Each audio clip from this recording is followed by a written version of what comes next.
आज सुते दरिया तान के टूट जाए राजा जी, टूट जाए राजा जी पलंग सागवान के, टूट जाए राजा जी पलंग सागवान के।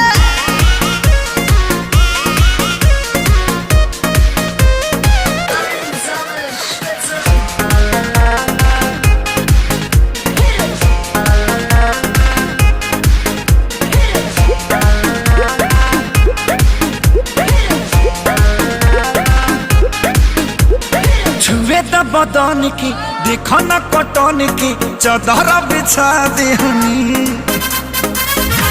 पलम जी मन पिघला दे हनी, पलंग